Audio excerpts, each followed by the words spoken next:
This show is part of the Head Stuff Podcast Network. Welcome, gather round the fireside and listen to a tale of Fionn McCool, Cú Chulainn, Deirdre of the Sorrows, Gráinne Wail. From giants right down to fairies, of both the trooping and solitary, and ghosts who are sometimes scary.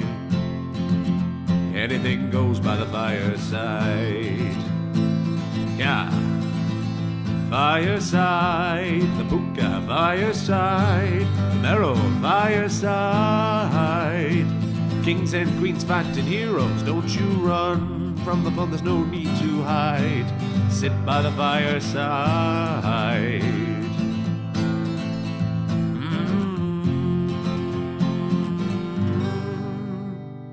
Fireside.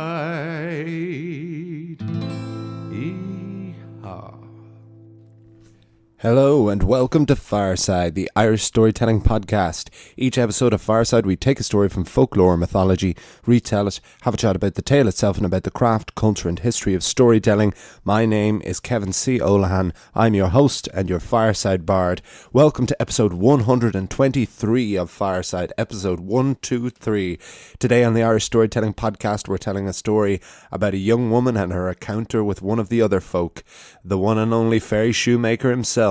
It is a story of the leprechaun. This is The Field of Garters. But first, I want to give a very big welcome to any new and indeed any returning listeners.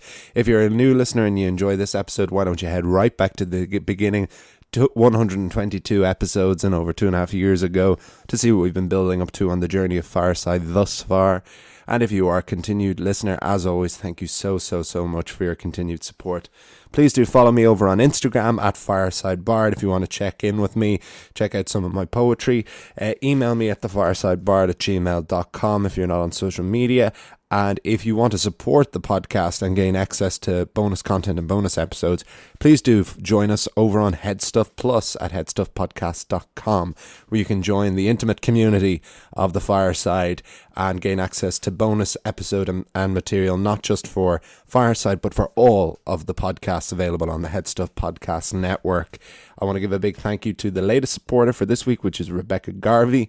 Rebecca is joining Martina Rafferty, Matthew Hill, Elizabeth Frizz, Dara Courtney, Kevin Magner and Shane Grogan as the most recent of the benefactors over on Headstuff Plus. Thank you so much to each and every one of you. There'll be a new bonus episode coming out very soon, because it should be out by the time this episode comes out, actually, because I want to give a thank you to anyone who tuned in to the Instagram live on Myth in Irish Poetry for our Poetry Day Ireland, which will have been yesterday by the time this episode comes out. I record these a week in advance, so by next week, by the time I'm recording next week, I'll be able to I'll actually have done it myself, and I'll be able to chat more about it. But if anyone did enjoy it and listen to it, I hope you enjoyed it. I'll be turning into a bonus episode for the listeners of Headstuff Plus.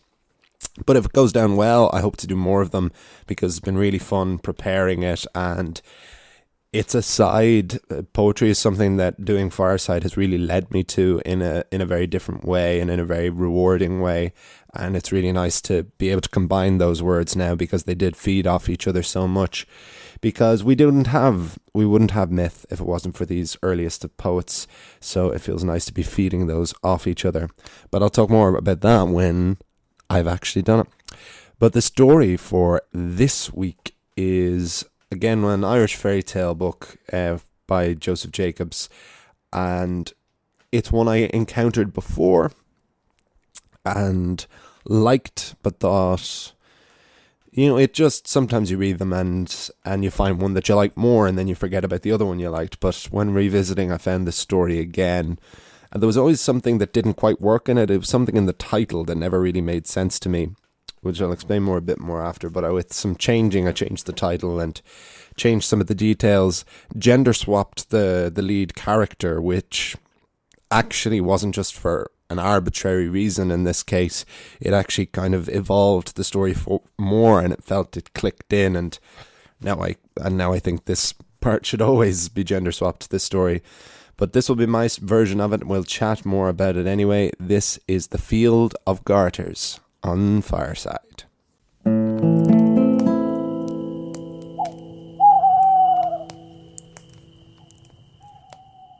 The Field of Garters. Once there was a farmer's daughter named Tess Fitzpatrick. The feast of Imbolc had come, beginning the Celtic year, and it was soon the celebration known as Lady Day. Not to be confused with Galentine's, Lady Day is a feast of the liturgical Christian calendar celebrated on the 25th of March every year. The feast celebrates the supposed Annunciation of the Virgin Mary, the day the angel Gabriel came and told her that whether she liked it or not, she would be impregnated by God and give birth to the Messiah. The feast's name is from the shortening of Our Lady's Day to just the short and unintentionally comic Lady Day. On this particular Lady Day, Tess Fitzpatrick was out for a walk when she began to hear the faint sound of clacking, the clacking sound of cobbling, of tinkering, a strange sound to hear on a feast day when all were expected to rest. So the inquisitive Tess decided that she would find the source of this sound. She followed the hedges along until at last a gap appeared, and through the gap, under a tree, Tess saw a ceramic jug.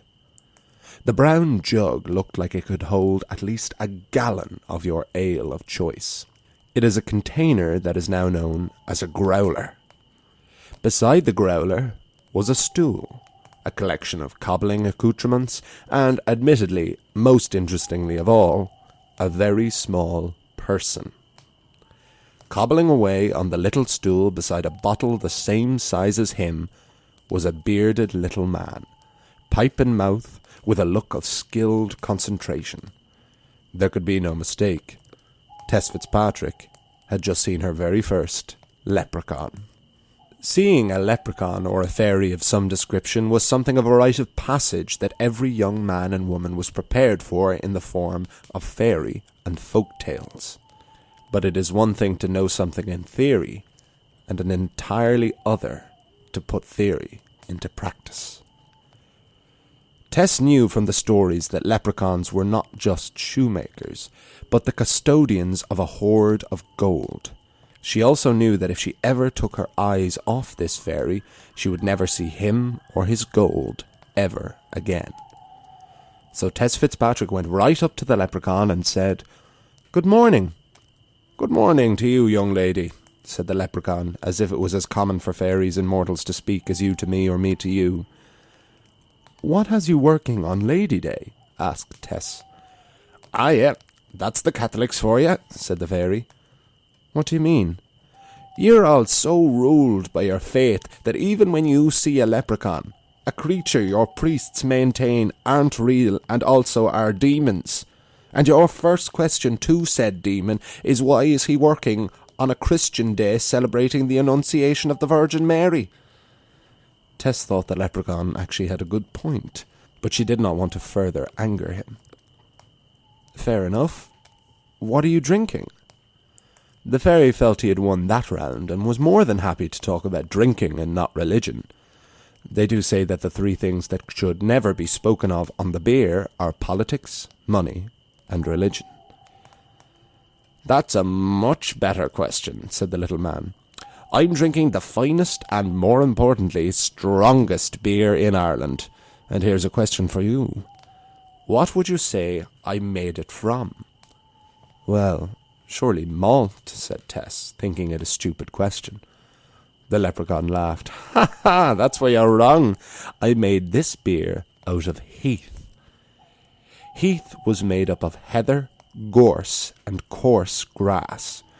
Not particularly appetizing ingredients for hooch. Tess frowned. "Heath? Surely you don't expect me to believe that." "Well, have you ever heard of the Danes?" "Of course." "Well, among other things, the Danes taught the Irish how to make beer from heath. A secret that has been in my family ever since." Tess was intrigued. She was never allowed to try beer at home. She was old enough, but beer was deemed a boy's drink by her father, and so only given to the sons. "May I please try some of your heath beer?" Here, The nastiness of the leprechaun came into focus. "It's not for my beer that you should be worrying. You should be worrying about your father's cows who have escaped and chewed their way through all your family's corn." A look of horror came across Tess Fitzpatrick's face. She didn't know if the leprechaun could tell the future, or in this case the present, or if he was just goading her. She could not remember such a case in the stories. In her panic, Tess accidentally kicked over the growler full of beer and watched her hopes of tasting its heathy goodness wash away into the muck. Tess let her anger get the better of her. She grabbed the leprechaun and screamed, "Show me where the gold is, now!" The leprechaun had not expected this fury from such a young woman. He was suddenly the one terrified. All right, follow me." Tess Fitzpatrick held tight to the hand of the leprechaun as he led her to the gold. She would not let him out of sight or out of touch. Eventually, the fairy led them to a field of bullions. Bullions is an Irish term for ragweed or ragwort. Basically, it was a large, wild and empty field of yellow weeds and coarse grass. The leprechaun pointed to a particular piece of ragweed. "There. If you dig there, you'll find my gold." Suddenly Tess realised that in her haste to find the gold, she had forgotten to bring a spade to dig with. She knew she couldn't hold the leprechaun any longer, so Tess removed a red garter she had tied around her leg and tied the garter to the piece of ragweed. Before she left, the leprechaun said, "I suppose you'll have no further need of me then?" "No, but I want you to swear you won't remove my garter from that weed." "Upon my life and the life of all my heath beer making kin, I swear it." Having sworn, the leprechaun disappeared. Fast as she could, Tess Fitzpatrick ran to and from her home. She did not stop to tell her family or even to check if the fairy had been right about the cows escaping the field. Tess grabbed the spade and made her way to the field of bullions. She was totally out of breath from the effort, but was still prepared to dig hard and deep. And then she saw. The leprechaun had kept his word. He had not removed the garter from the spot. Instead, Tess looked out at an entire field of garters, each one identical to the one she owned, each tied to each individual piece of ragweed in a field that spanned 40 acres. It was an immediately futile task. Tess had lost. The leprechaun had won. Tess Fitzpatrick removed one garter from the ragweed and kept it for the rest of her life, as a reminder of the time she had almost outsmarted the leprechaun and won the gold.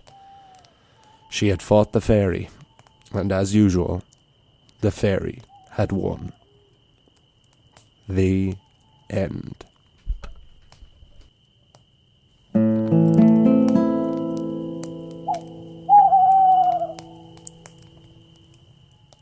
Folks, as you all know, Fireside is a proud son of the Headstuff Podcast Network, which is Ireland's largest network of independent podcasts and a loving home for the creative and indeed the curious.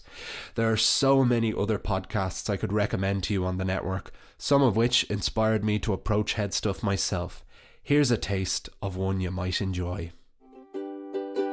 This is how it's always been. Double Love is a podcast in which we explore the strange and terrifying world of Sweet Valley High, book by book. Join me, Anna Carey. And me, Karen Moynihan.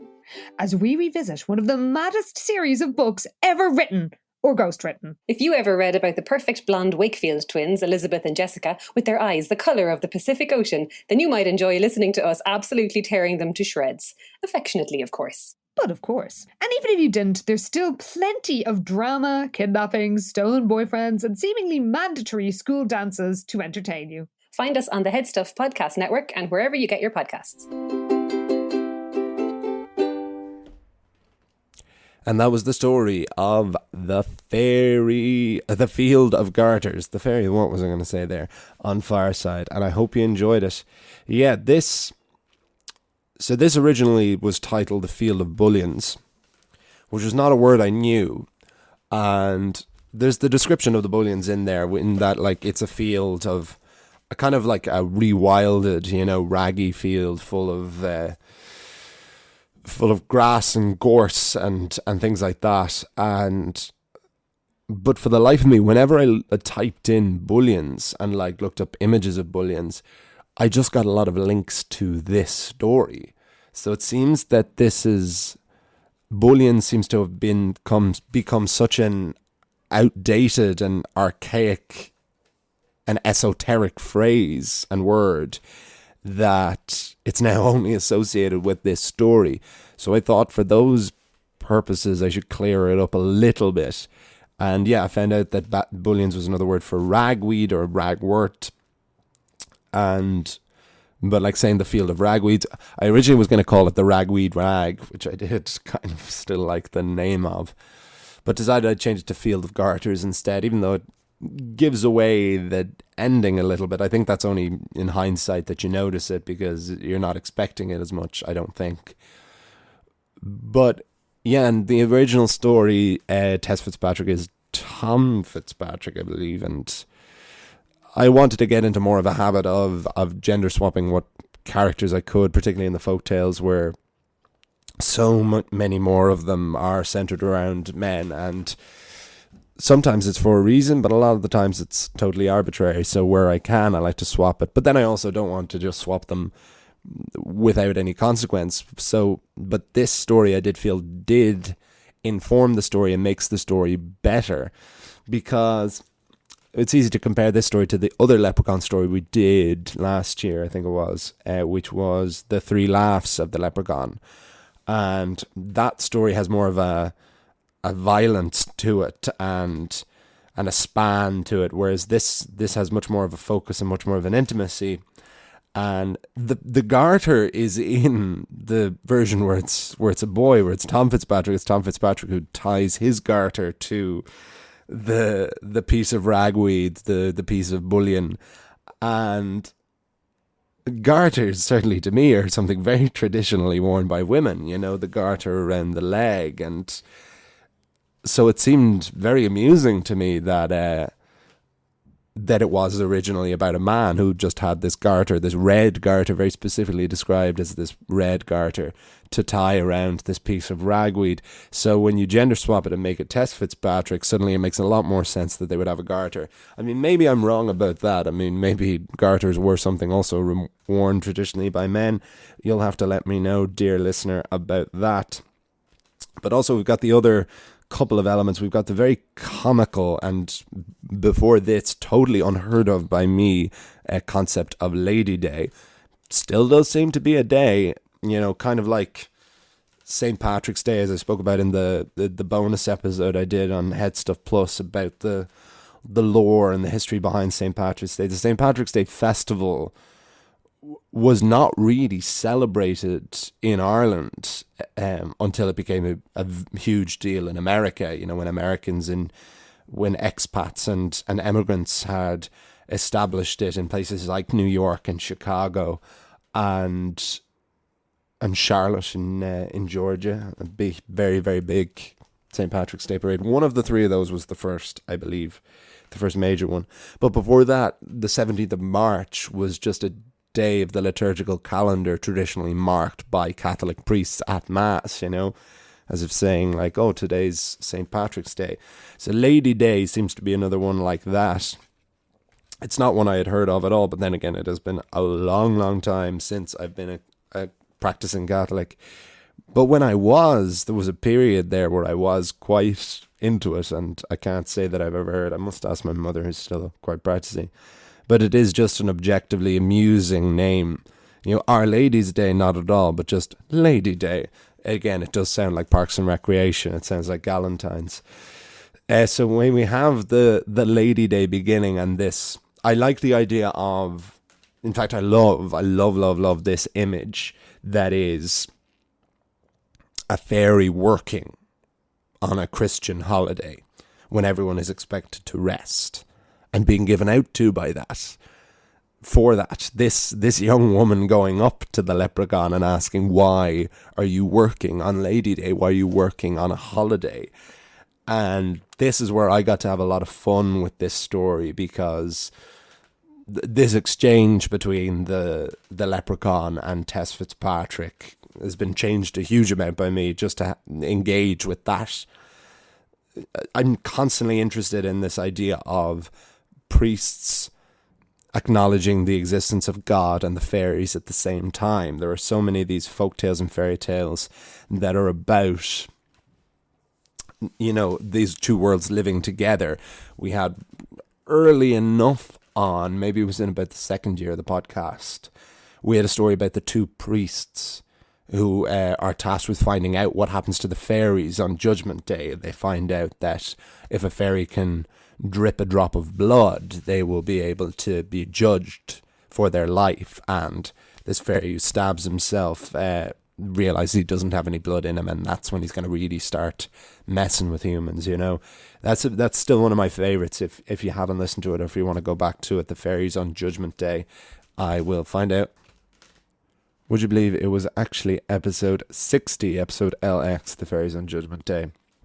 But there's been countless other examples, and a book I love, J.M. Singh's book on the Aran Islands, where he went to learn Irish and to really become steeped and embroidered in Irish culture, in which I got the story of the Lady O'Connor, because he's told these various folktales throughout the book, and it's really littered throughout it, which I really like. It explains this, and I've talked about this before, it explains that there is a Catholic belief about the fairies, that they were fallen angels, and that after Lucifer had risen up against God, and God had cast him and all of his followers out, that a lot of these angels that were falling were then prayed for by other angels in heaven, and God had spared them and had left them in the air still, and that is where they are still, and that is why there are angels and God and fairies as well.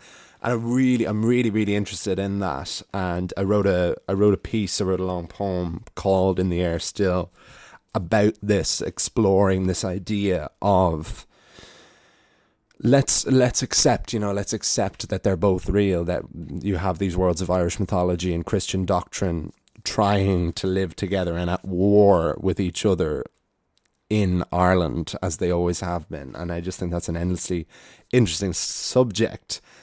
And it ties back in here with the leprechaun chastising this young girl for giving out to him, for being a creature that is both not believed in and is believed to be a demon by priests and believed to be a fallen angel. It's hard to imagine this particular leprechaun having been a follower of the devil in heaven and then falling down and becoming a fairy shoemaker. Although he does have that bite, that edge to them that leprechauns often have, in that he introduces this idea of this Danish Heath beer, which doesn't sound particularly appetizing, but I do enjoy some Scandinavian beer, I have to say, because it's usually nice and thick and very, very strong. But here we have this growler, this gallon jug full of this Danish beer, and she kicks it over a bit out of anger when the leprechaun makes this prediction about her, when he says, it's not my beer you should be worrying about, it's your family's cows that have now eaten all your corn. We never find out if that was right or not, but if we remember from the 3 laughs of the leprechaun made these various predictions. That is an established skill and power that sometimes they have, is that they can predict what is happening. I think they can more predict the present. You see that certainly from the 3 laughs. You see the leprechaun laughing at things that are happening that he can't see, but rather than him having foresight that he can see into the future. But you see that bite, that edge in him.